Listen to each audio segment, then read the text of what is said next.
আর ওটা আমার বুনিয়াদি হক। হক খেপলে ওই উর্দিটুকু নামিয়ে দিতে পারে। বুঝতে পারছেন কি বলছি? আর এই পুলিশগুলো, এই জেলা, এখানে রাজ্যের অনেকগুলো পুলিশ আছে, সবাই না, তাদের প্যান্ট নামালে দেখবেন আন্ডার প্যান্টে তৃণমূলের জোড়া ফুলের ছাপ লাগানো। উর্দিটা পরে মানুষের টাকায়, আর আন্ডার প্যান্টটা পরে চোরাই মালের টাকা দিয়ে। ওইটা আমরা নামাতে পারবো না, কিন্তু ট্যাক্সের টাকায় জামা প্যান্ট নামাতে পারি। আর এমনি চিরদিনটা যায় না। কেন অত্যাচার হচ্ছে? ধর্মের নামে, ভাষার নামে, প্রদেশের নামে, খোরাকের নামে, পোশাকের নামে।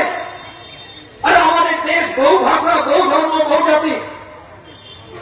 আমাদের মমতা ব্যানার্জি সরকার হওয়ার পরে এর যে কলকারখানা হচ্ছে না, জেলা হচ্ছে না, কত শিলান্যাস করেছে, কত উদ্বোধন করেছে, কি হচ্ছে?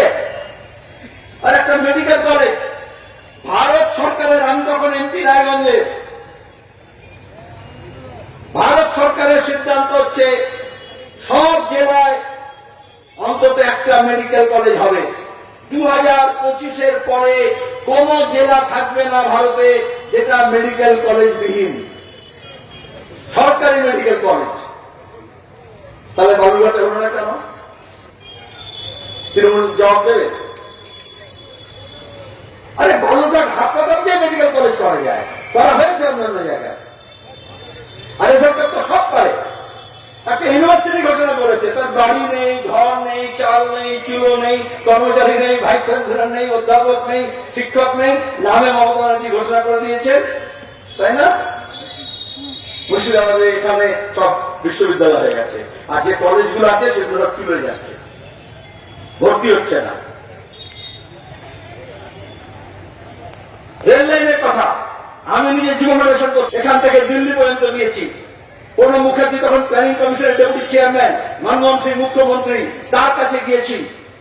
আমি তখন রাজ্যসভা মেম্বার, যে একলাক্ষী থেকে বালুরঘাট পর্যন্ত রেল লাইন চালু করতে হবে। 2011-এর পর থেকে আর বামফ্রন্ট সরকার নেই, বামফ্রন্টের এমপিও নেই।